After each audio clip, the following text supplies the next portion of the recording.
Olá você telespectadora, olá você telespectador daqui da Cultura Litoral. A partir de agora você acompanha a edição desta sexta-feira do Opinião 2.0.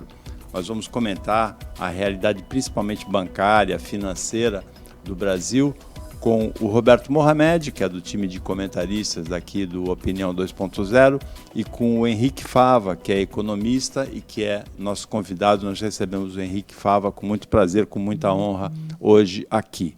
Você telespectadora, você telespectador, o que você tiver de dúvida, e essa área é uma área em que todo mundo tem dúvida e muita dúvida, principalmente agora, porque é uma área em muita transformação, a área financeira, a área econômica, você liga para a área bancária, liga para a gente, aliás, liga não, manda mensagem de texto WhatsApp para o 13 996661000 aí na tela, ou para o Facebook Sistema Costa Norte, que está mais clarinho aí embaixo.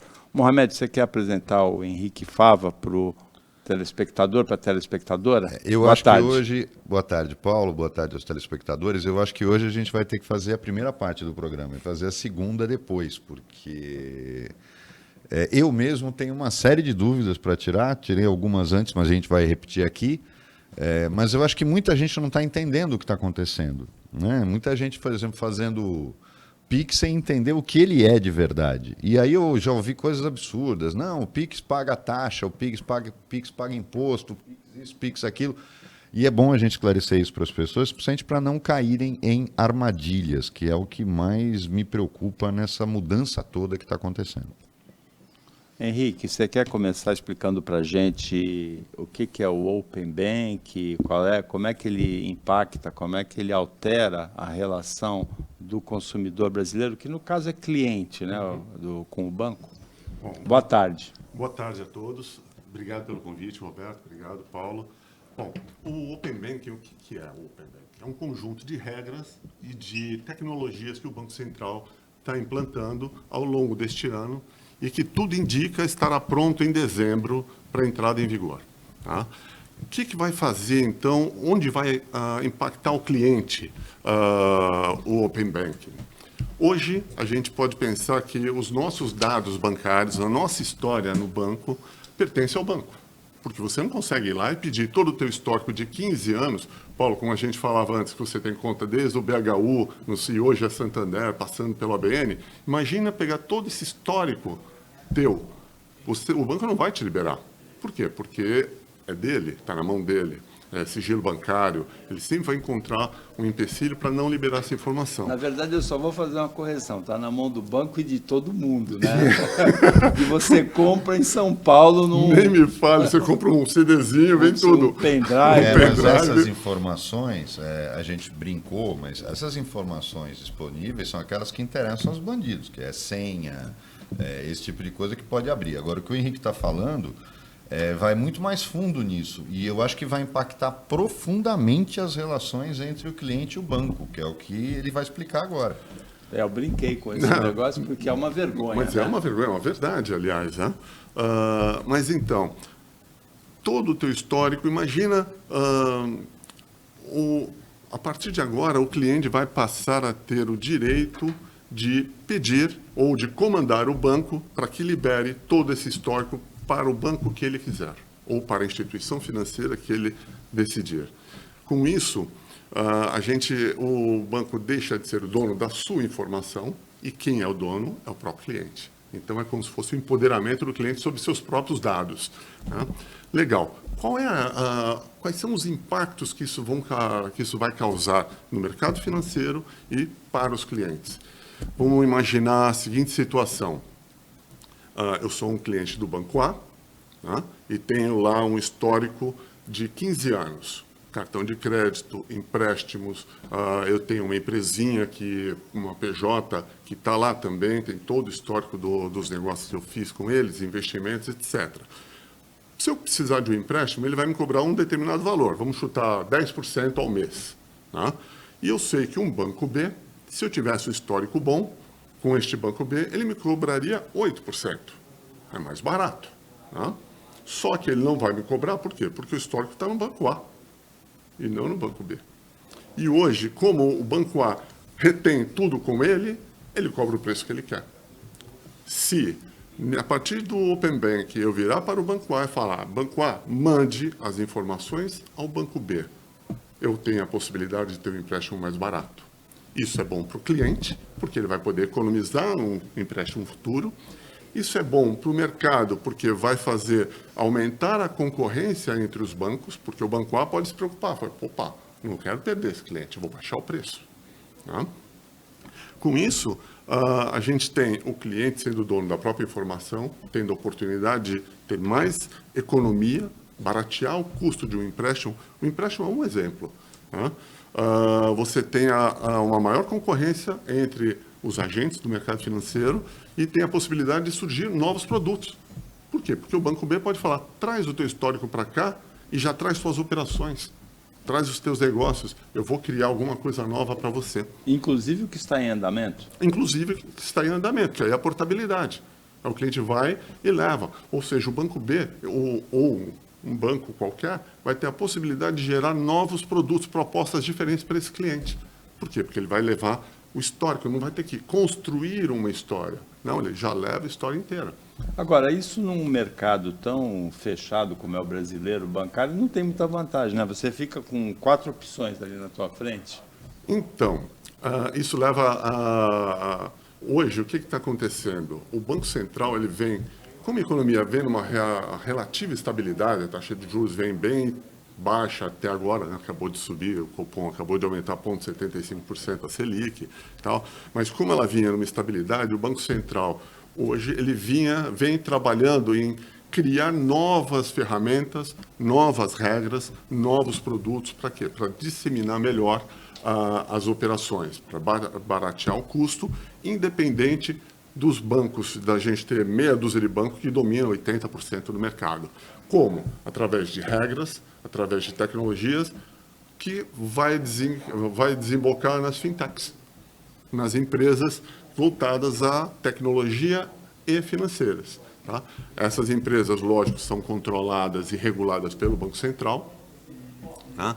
E é uma forma, que eu estava conversando antes com o Roberto, a centralização dos bancos existe e permanece, e eu não vejo muito como mudar neste momento. Mas existe uma outra descentralização dos negócios através de mecanismos, através de outras empresas focadas em produtos específicos. Por exemplo, um outro tema que a gente vai conversar um pouquinho, que é o crédito fumaça. Né? Ele usou, o Henrique, o termo portabilidade, né? Que foi o mesmo que foi usado quando se liberou o cliente da operadora do celular. Ele sai da operadora e vai com o mesmo número dele, ou seja, ele conserva a história dele, né? num outro número.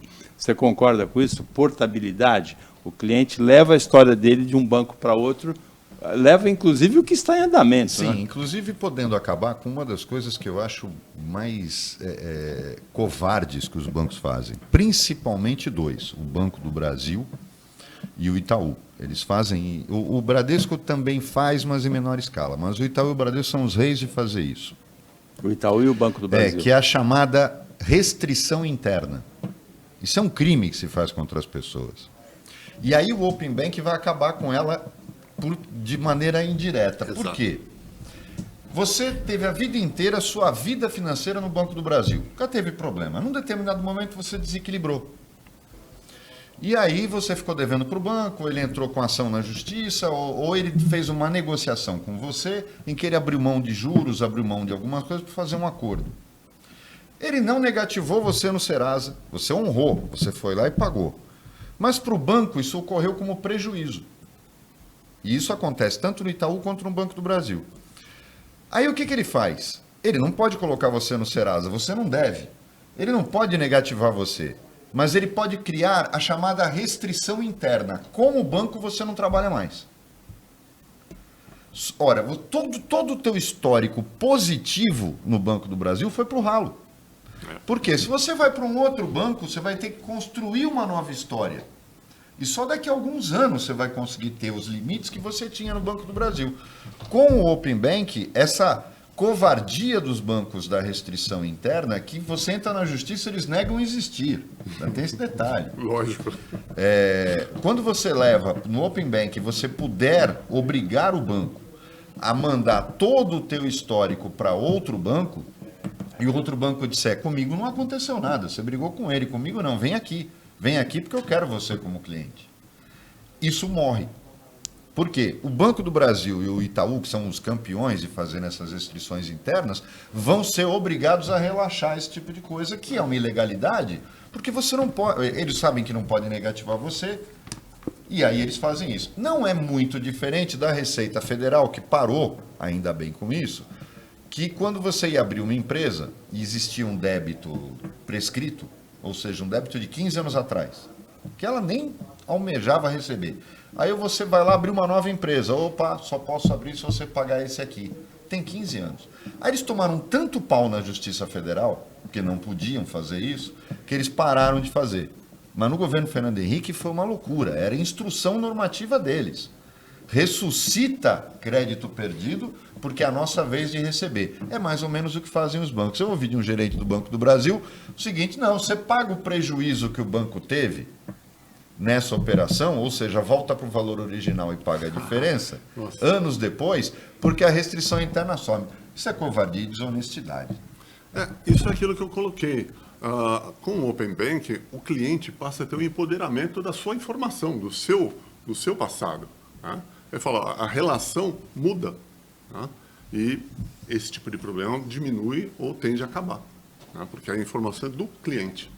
E agora o banco, ele vai ser obrigado, vai ser uma determinação legal, ele passar todo o teu histórico de cliente para o outro banco, para onde você quer migrar.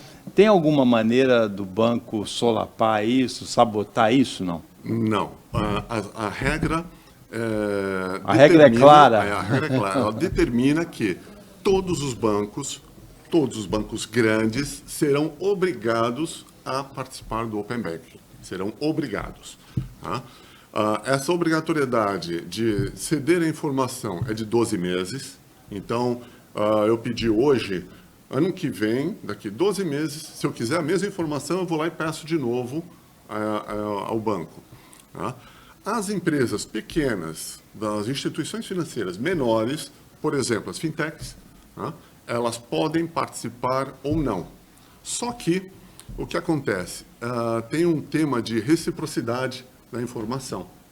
Tá? Essa reciprocidade eu peço para um banco que ele passe a informação.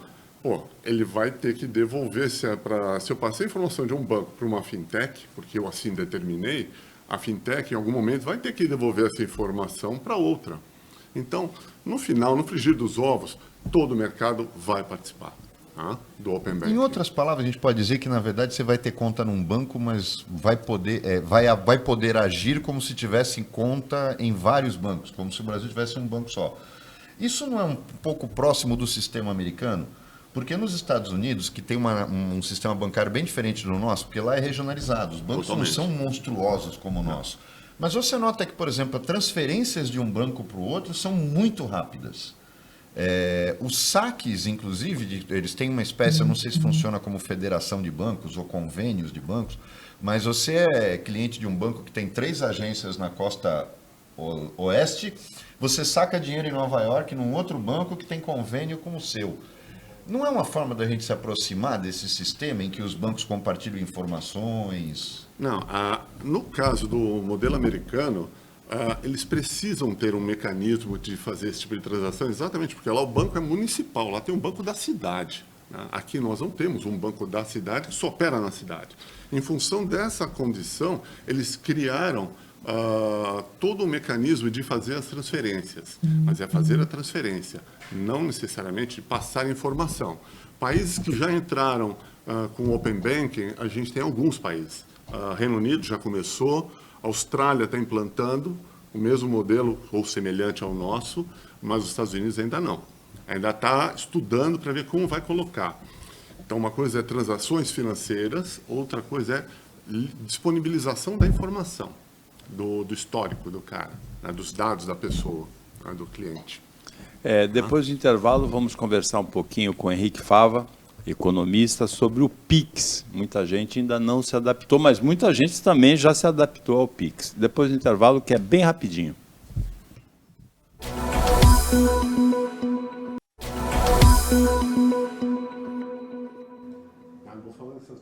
Voltando com a Opinião 2.0 desta sexta-feira, em que é uma opinião mais temático, o Roberto Mohamed, analista, comentarista daqui do programa, e o economista Henrique Fava, nosso convidado, a gente comenta com eles as novidades do mercado financeiro.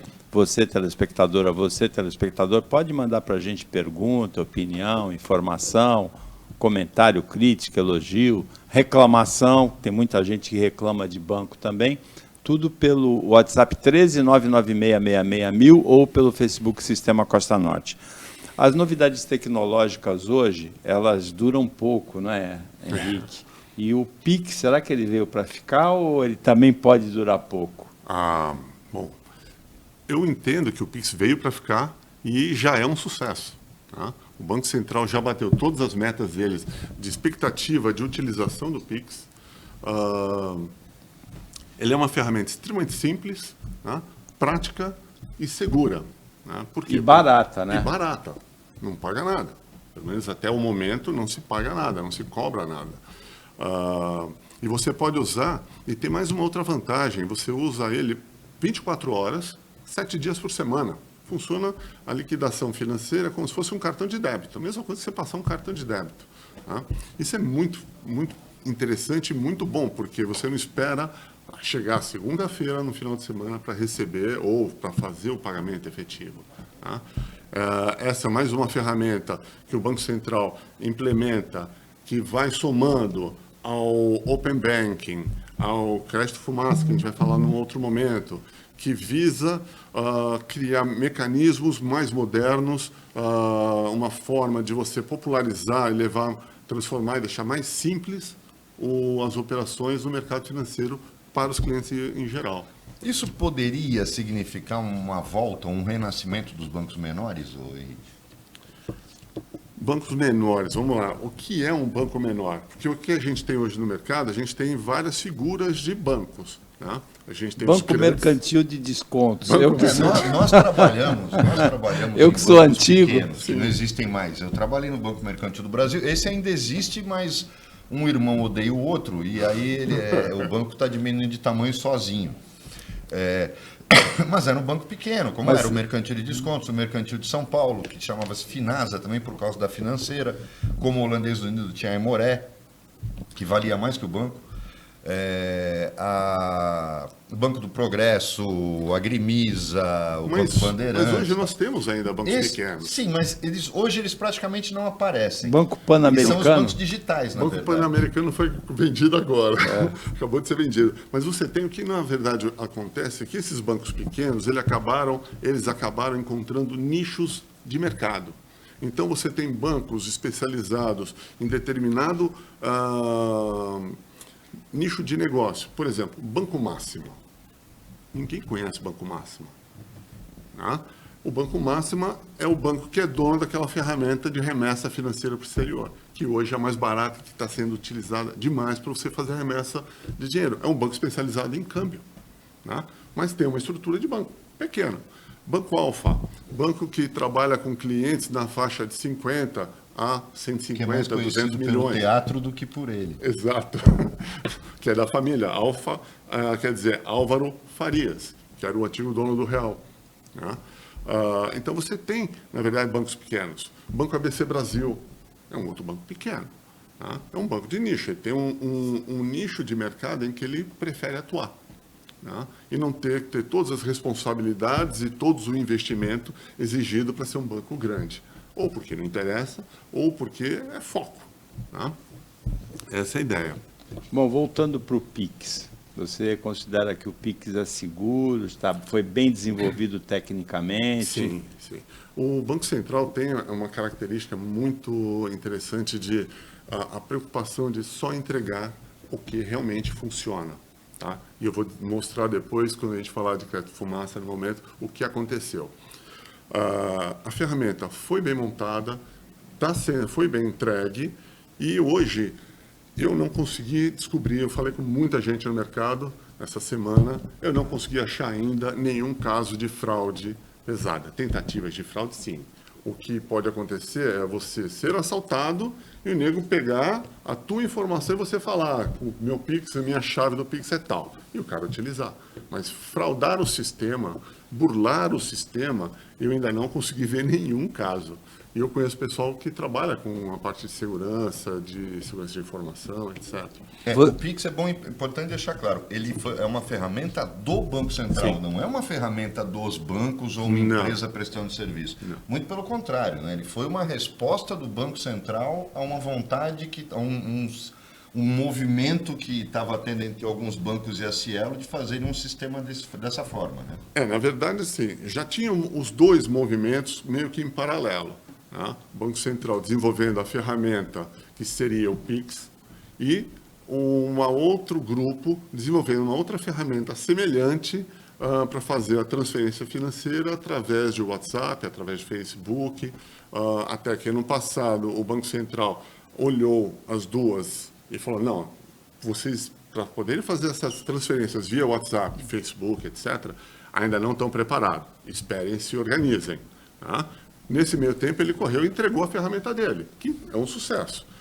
Hoje, semana passada, semana retrasada, saiu a aprovação das transferências via WhatsApp. Começou a funcionar nessa quarta-feira, né? Isso, foi aprovado. Ainda não está no ar, mas já estão começando o processo para ser colocado no mercado. Mas é restrita, são 9 bandeiras, São né? 9, exato. Então, essa é uma outra preocupação que se tinha. É um grupo de bancos, é um grupo de bandeiras de empresas de cartão que estão se juntando ao Facebook, que é dona do WhatsApp, né?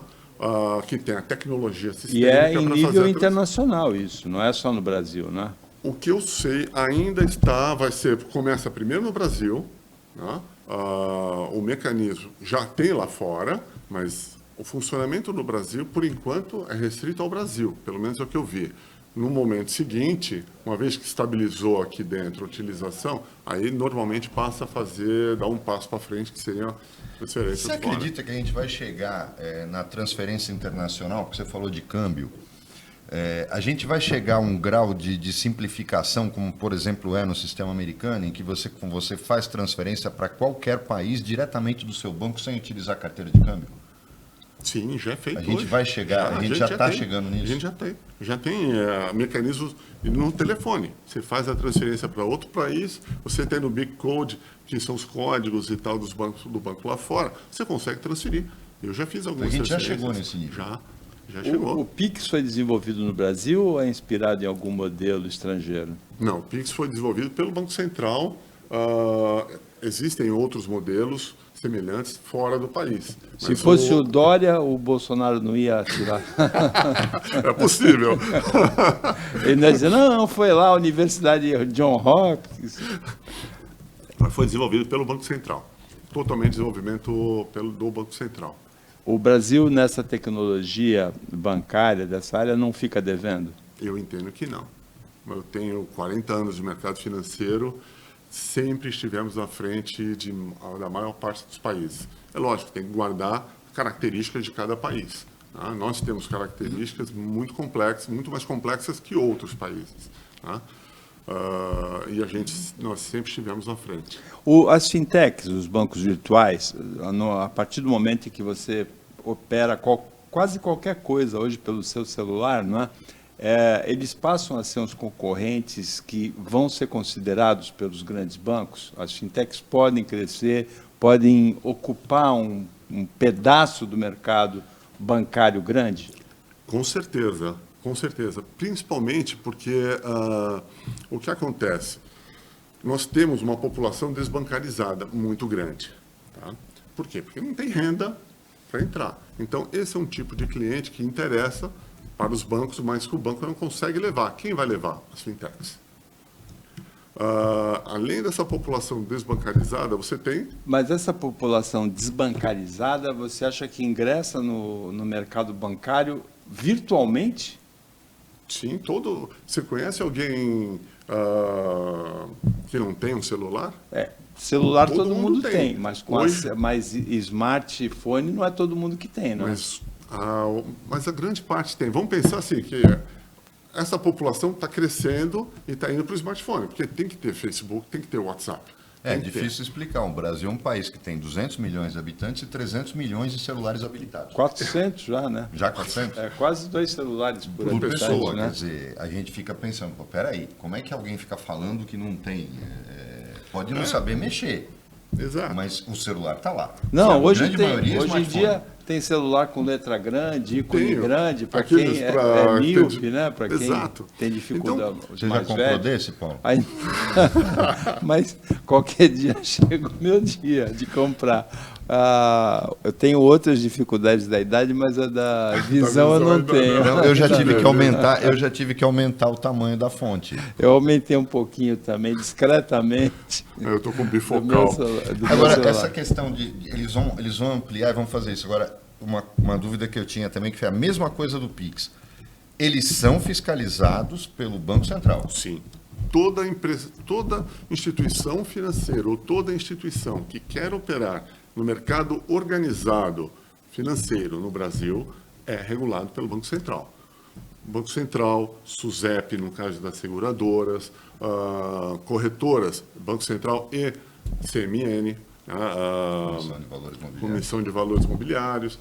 Então, é regulado, sim, é controlado, é auditado, e agora, cada vez mais, os sistemas são mais rápidos para fazer a checagem. Tem um punhado de bancos que dá para contar, talvez, numa das mãos só, nas duas com certeza, que domina 90%, mais de 90% do mercado, e são os grandes anunciantes dos meios de comunicação, né? São 5 bancos, né? Tem imagens que ajudam o cliente, que está junto do cliente, a inteligência artificial, né, do Bradesco e tal.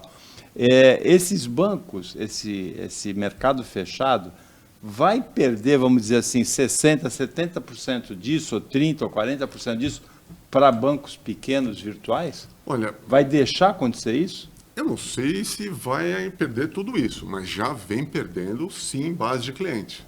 Por quê? Porque eles têm custo e querem cobrar. A grande receita do banco é tarifa. É lá que está o dinheiro. São 3 grandes receitas de um banco. Tarifas, de forma geral, cheque especial, que é uma paulada. Juros, né? Juros do cheque especial. E rotativo de carteira de crédito, que também é bater em morto, é uma judiação, é uma maldade com os clientes. O Roberto Mohamed conhece um jornalista, o Edson Carpentieri, que fala que o banco não cobra juros, ele suga o sangue do cliente de canudinho, não é que ele fala, o Edson Carpentieri? Mas é isso mesmo. É isso mesmo. Esses 3 blocos de negócios são a grande fonte de receita dos bancos. Tá? Pensando em tarifas, se eu começo a ter banco digital que não cobra nada... O Pix não cobra tarifa. O Pix não cobra, mas o Pix é uma ferramenta comum a todos. Mas se você vai para um banco Inter, banco C6, eu tenho conta nesses 2 digitais, eles não cobram nada. E o C6 ainda me dá o tag do pedágio, que eu ponho no carro, sem parar, não mais. Por quê? Porque eu tenho o tag grátis do banco digital, que eu não paguei nada para ter a conta lá. Abri a conta pelo telefone e ponto final. Banco Inter é a mesma coisa. Aí cada banco desse vai se especializando. O Banco Inter, por exemplo, tem uma plataforma... O banco ganha com o giro do teu dinheiro, né, que ele faz. Que deveria ser, todos deveriam ser assim, não é? Uma coisa que a gente pensava, quando eu ainda estava no mercado financeiro, trabalhando nos bancos, que a gente estava imaginando que esses bancos digitais, que essas fintechs estariam fazendo, era: vou crescer minha base, vou construir uma base de cliente para depois vender para o próprio banco. Depois ir lá e oferecer para os bancos. A gente está vendo hoje que isso não é uma verdade absoluta, porque os caras estão construindo mecanismos e produtos e estão conseguindo se sustentar. Né? Agora, o teu banco virtual te dá um sem parar que você não paga pedágio? Não, eu pago o pedágio, eu não pago a mensalidade. Não paga a mensalidade. Eu tinha sem parar quando eu subi e descer para São Paulo. Cara, eu gastava de de pedágio por mês, 400, 500 reais. Tá? E ainda pagava R$ 25 de mensalidade. Essa mensalidade você deixou de pagar. Deixou de pagar. Mas então, aí a gente vai para um outro lado. Quando, por exemplo, vou dar um exemplo aqui da XP. Quando a XP surgiu, ela começou a comer o mercado de investidores e começou a atacar. Ela não chamava atenção ainda de ninguém, ela estava na pessoa física. Quando ela começou a comer grandes investidores e começou a investir em marketing, tocou o sinal vermelho, o Itaú foi lá, comprou metade e depois comprou o resto. Não. Ainda é metade só. 49% e vai vender. E vai sair. O Itaú vai sair? Vai sair. Vai sair porque a XP virou um peixe grande. Virou um banco grande. Então, isso está aí virando, não... na verdade, assim, a XP, na verdade, não é banco. A XP começou como um banco de investimentos. Não, como um grupo onde as pessoas, os comerciais deles, os vendedores, eles eram agentes autônomos. Tá? então, eu, como agente autônomo, eu vendo o produto do banco A ou do banco B, do banco C. Começou assim. Hoje, com a entrada de Itaú, eles começaram a preparar a montagem de um banco, só que a coisa ficou tão grande e começou a bater de frente com o próprio Itaú. Inclusive em posturas e em colocações. O Benchimol fez comentários, o Itaú não gostou. Tanto que o que se tem no mercado é que o Itaú vai vender a parte dele, vai sair. E o XP vai virar um banco de verdade. Então, bancos ou empresas que eram digitais, agora estão começando a virar bancos grandes. Outro que está virando, quem é? BTG. É outro banco que era um banco digital. BTG, o G, você sabe o que é o G, né? Guedes. O BTG é um banco de investimento, esse sim era banco de investimento que está virando banco de varejo. Né? Então, ele vai abrir para concorrer com o Itaú, com o Bradesco, com o Santander. Né? Então, mas se a gente pensar bem, se livrar do varejo de baixo poder aquisitivo era até um sonho dos bancos, porque aí eles começam a trabalhar naquilo que é o verdadeiro nicho. Eu não consigo imaginar a Votorantim negociando, tendo conta no Nubank. Ela quer o presidente do banco para conversar. O Antônio Emílio de Moraes ligava para o presidente do Itaú, para o presidente do Bradesco. Agora, o varejo sempre até incomodou alguns bancos. Eu lembro que quando o governo lançava produtos oficiais para isso, ele teve que criar o Banco Postal, teve que criar o Banco do Povo, porque os bancos não queriam prestar esse tipo de serviço. O problema é quando você começa nesse varejo que os bancos não querem, e aí você começa a entrar no varejo que os bancos querem. Então, você acha que há a possibilidade disso acontecer em curto prazo ou só em longo prazo? Depois do intervalo, a gente comenta isso e comenta também várias dúvidas de ouvintes. Lindomar, da Zona Noroeste, diz assim: sou do Banco Santander, eu quis mudar para outro banco, uma conta, eles passaram a outra, pois tenho um empréstimo por um problema que tive e tenho que pagar mais 4 anos. Eles não me deixam transferir a conta, não deixaram. Uma sim e a do empréstimo não. Com isso aí, que a gente comentou, o Open Bank, isso vai acabar, mas só em dezembro.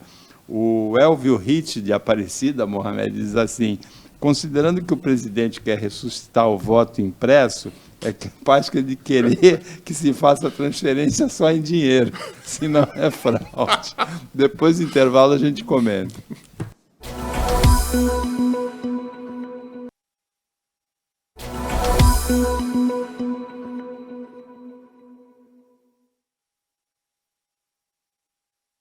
Voltando com a Opinião 2.0 desta sexta-feira, o Roberto Mohamed é o comentarista do dia aqui do Opinião 2.0, e o nosso convidado é o Henrique Fava, que é economista, e nós estamos conversando sobre o sistema bancário que afeta o dia a dia de praticamente todos os brasileiros.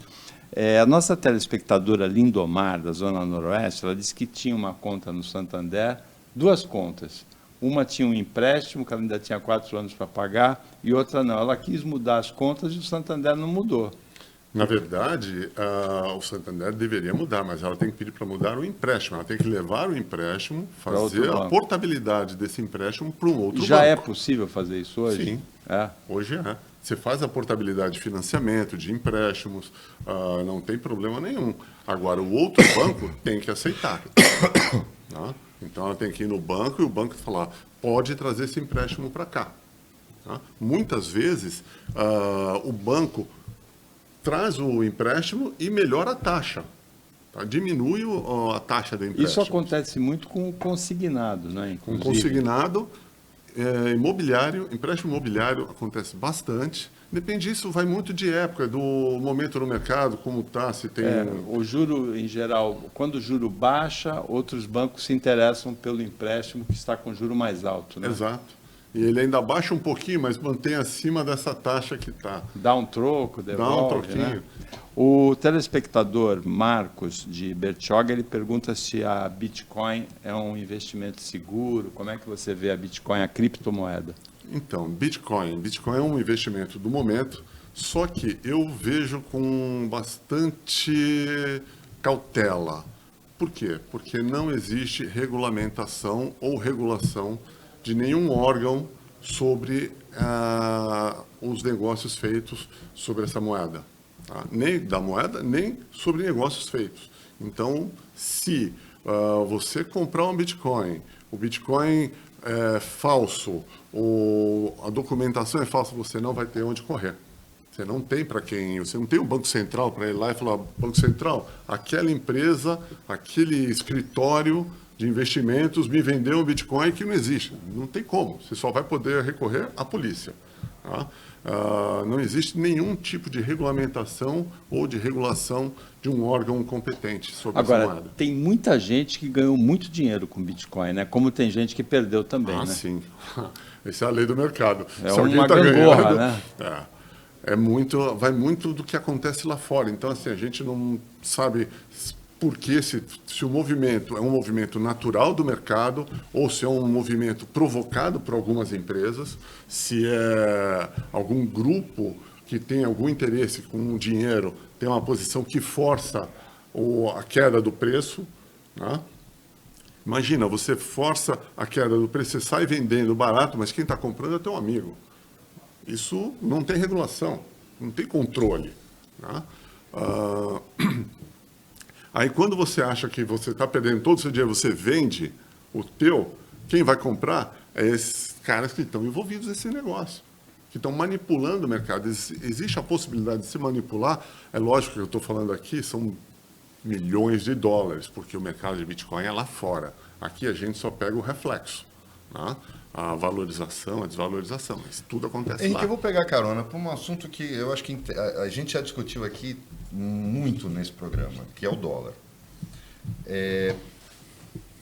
Mesmo que não é necessariamente a tua área, mas a gente custa crer que é simplesmente uma condição de mercado. A gente tem um valor de dólar que eu acho que nunca na história do país a gente teve um dólar tão alto. E, comparando com outros países, vendo que o Brasil é o único país em que o dólar disparou a tal ponto. O dólar tem caído na maior parte das economias estáveis. A nossa é a única economia estável onde ele disparou. Você acredita isso? Mais a especulação, ou seja, as posições dos bancos em dólar fizeram com que eles mantenham isso artificialmente, ou é uma coisa inexplicável, como muita coisa no Brasil? Não é uma questão de posicionamento dos bancos querendo movimentar a moeda. Não interessa para os bancos isso. Tá? Pelo menos eu vejo dessa forma. Muito do porquê da taxa do dólar ter um preço tão alto, ter uma taxa tão alta, é a falta de confiança no país. Não se tem segurança jurídica no país. As empresas não investem, têm medo de investir. Ninguém sabe o que vai acontecer. Cada dia um fala uma coisa, outro fala outra. Então, é uma conjuntura de situações que fazem com que o dólar acaba subindo mais do que se espera. Tá? Isso é bem típico. Eu não entendi ainda muito porquê, mas no Brasil sempre acontece isso. Quando as bolsas do mundo caem, a nossa cai mais. Quando as bolsas do mundo sobem, a nossa sobe, mas sobe menos. Tá? Então tem uma conjuntura de situações aqui, né, que faz com que isso aconteça. É meio que o Brasil acaba... que a história da jabuticaba se repete no sistema financeiro. A gente não acompanha o resto do mundo nunca. Às vezes sim, mas normalmente a gente acaba ficando para trás. Aconteceu ontem, anteontem com a Bolsa. A Bolsa lá fora descolou, a gente não foi, a gente caiu. Por quê? Porque tem medo do problema fiscal, aí volta as discussões no Congresso que ninguém se entende, ninguém resolve o que precisa ser resolvido efetivamente. Né? E aí o que acontece? Cria uma situação de medo. Situação de medo, você vai para onde? Ativos dolarizados, que é o próprio dólar e ouro. E a Bolsa vai para baixo. O telespectador Diniz, do bairro de Aparecida, em Santos, ele manda dizer que, ainda assim, o Mercado Livre comprou milhões de dólares em Bitcoin, criptomoeda, e que a Tesla aceitou o pagamento em criptomoeda. Ok, é possível lá fora. Aqui dentro ainda não é assim que está funcionando. E nem lá fora você tem. O que eu disse eu tenho cautela em relação a esse mercado, porque ele não é regulado. Ele não existe, ele não é regulado pelo FED, ele não é regulado pela SEC, ele não é regulado no Brasil pelo Banco Central, CNM, nenhum órgão desses possui uma regulação. Onde está guardado esse Bitcoin? Teria Como que ter, para o registrado? Bitcoin, para a circulação internacional dele, teria que ter uma regulação também internacional, né? Sim, natural. Que não existe, né? Não existe, não existe. O que tem por trás do Bitcoin que dá um lastro a ele é um outro modelo de controle que é o blockchain. O blockchain é um sistema que ele faz uma amarração sistêmica das informações do mundo inteiro. Então, são computadores no Brasil, no Japão, na China, nos Estados Unidos, Europa, em todos os lugares, onde a informação é replicada em todos esses lugares. Isso impediria que alguém, por exemplo, apagasse uma conta de bitcoins, porque ela estaria já salva em algum desses Está em outros pontos. Aí tem todo um mecanismo de certificação, de controle, mas assim, é um sistema. Olha lá, uma imagem para o blockchain. Olha lá, é o que eu estou falando. É a interligação das informações. Né? O Brasil já está usando esse tipo de certificação? Está começando a querer usar como certificação. Os bancos já estão trabalhando, eu mexi um pouco com isso quando eu estava ainda no mercado, no Santander. Os bancos já estão se preparando para usar isso como uma ferramenta de certificação. Isso aí, muito provavelmente, vai acabar com cartório. Isso acaba cartório, porque na verdade não deixa de ser um cartório. Você vai verificar a veracidade de uma informação no cartório, você vai verificar a veracidade do documento no blockchain. Porque fica computadorizado, fica informatizado, guardado. Né? Tudo guardado. E o crédito fumaça? Então, crédito fumaça. Ainda na esteira das ações que o Banco Central vem tomando para melhorar o mercado, desenvolver o mercado, tornar o mercado mais próximo dos clientes, ele viu uma necessidade que surgiu uns 2 anos atrás, aproximadamente, que ele queria dar empréstimo para clientes pequenos. O que é um cliente pequeno? É uma empresa de, como é que se fala? Manicure, salão de cabeleireiro, um açougue, uma quitanda. São empresas que não têm um acesso tão fácil e barato nos bancos, porque o banco custa caro, tem uma estrutura que tem que cobrar. Então, se uma empresa dessa vai pedir um empréstimo no banco, vai custar caro para eles. O governo determinou mais ou menos 1 bi, 1,5 bi, de linhas de crédito para chegar nesses clientes. Não chegou nem 10%. Por quê? Porque custa caro. Qual a alternativa que o Banco Central pensou? Putz, eu vou criar um mecanismo onde eu tiro da mão dos bancos a capacidade de fazer esses empréstimos e coloco num outro tipo de empresa que aí sim ele vai chegar no cliente. Então, como é que vai funcionar? O cliente que tem cartão de crédito, isso tudo montado em cima do uso do cartão de crédito. É um sistema que vai olhar 12 meses para trás da empresa, do uso de cartão, o que ele faturou, limitado a R$360 mil. Então, faturamento até R$360 mil ano. Tá? O que você faturou vai para o sistema dessa empresa, ela vai calcular quanto você tem condição de pegar de empréstimo numa taxa muito mais baixa, que seria do banco. Mas quem é essa empresa? O Banco Central criou, então, um novo modelo de empresa, que é a chamada Sociedade de Crédito Direto.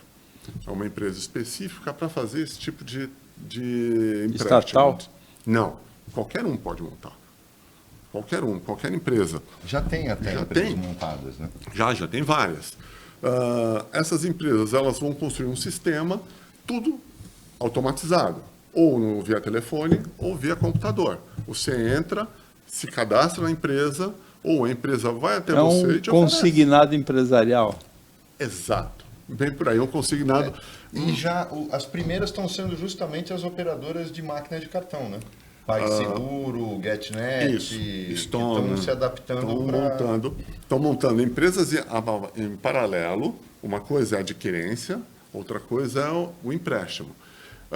Mas o consignado é mais ou menos assim. Ele não é bem um consignado, porque o óleo que você tinha era capacidade e eu vou comprometer a tua venda futura. Porque não é o que você faturou. Lógico que o que um aposentado ganha, ele vai ganhar no ano seguinte. O que uma empresa faturou, não necessariamente ela vai faturar. É uma proximidade, Isso, né? Não deixa Dá de ser. uma segurança um pouco maior, A né? empresa vai criar um sistema que a gente chama de motor Reduz de crédito. o spread, né? Reduz o risco, né? Reduz o risco, exato. Porque ele sabe que você vai vender.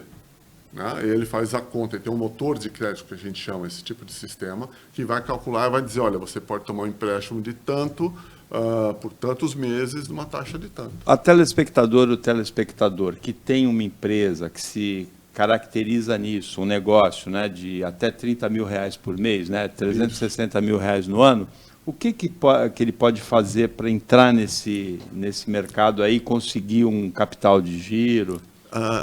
Eu lembrei agora, estava comentando, como o do Banco Central um pouco antes, só voltando um pouquinho antes, eu falei que o Banco Central vem se mostrando super criterioso, vem se mostrando não, sempre foi, extremamente criterioso, etc. Esse produto, o crédito fumaça, tinha como meta entrar em vigor em fevereiro deste ano. Não entrou. Por quê? O processo, a operacionalização vai ter uma figura que chama-se registradora, é como se fosse a custódia de todas essas faturas de cartão de crédito.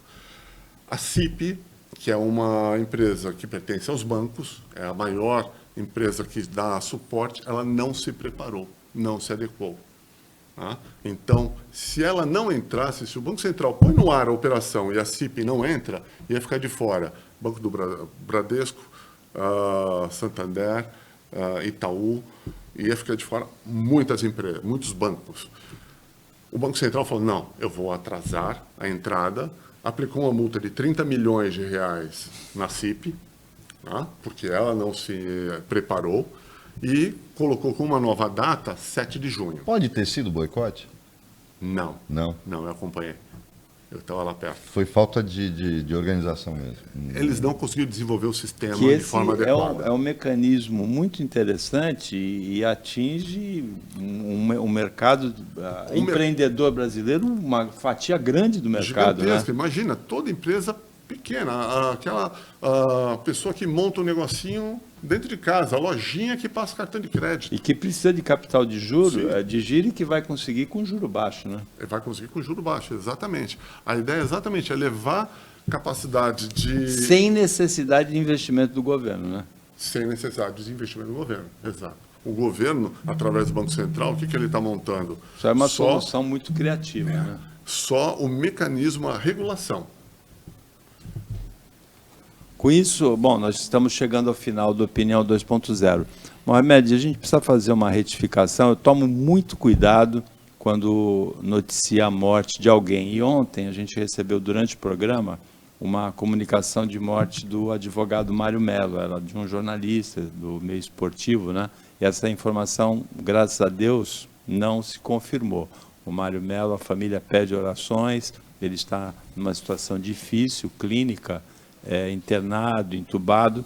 Então vamos torcer pela recuperação do Mário Mello e vamos pedir desculpas porque nós também embarcamos nessa notícia errada. Pois é, Paulo, e a gente vê que tem pessoas que não sabem, que não têm o que fazer e ficam brincando com isso. Já mataram o Bruno Covas 4 vezes. E não foi uma coisa assim de uma notícia falsa veiculada. Você viu isso correndo vários sites, vários grupos de WhatsApp. Como aconteceu ontem. Ele está lutando contra a doença, mas ele está vivo, não está desacordado, não está em coma, ele está na UTI. Então é mentira, como foi essa do Mário Melo, não é uma informação desencontrada, não. É gente maldosa que não tem o que fazer e fica falando bobagem. É triste que a gente ainda tenha gente brincando com a dor das famílias dessas pessoas. Com isso, nós chegamos ao final da edição desta sexta-feira do Opinião 2.0, uma edição diferente. Agradecemos a participação do Roberto Mohamed como comentarista e a participação do nosso convidado, Henrique Fava. Muito obrigado, Henrique, pela exposição assim, das questões bancárias, financeiras atuais, dessa complexidade toda. Agradecemos o trabalho da equipe técnica e de jornalismo do Sistema Costa Norte e agradecemos a você, telespectador, que acompanhou a gente mais essa edição. Até segunda-feira, nesse mesmo horário, ainda provisório de 15 para as 2, e um ótimo final de semana, um ótimo Dia das Mães para você que você merece.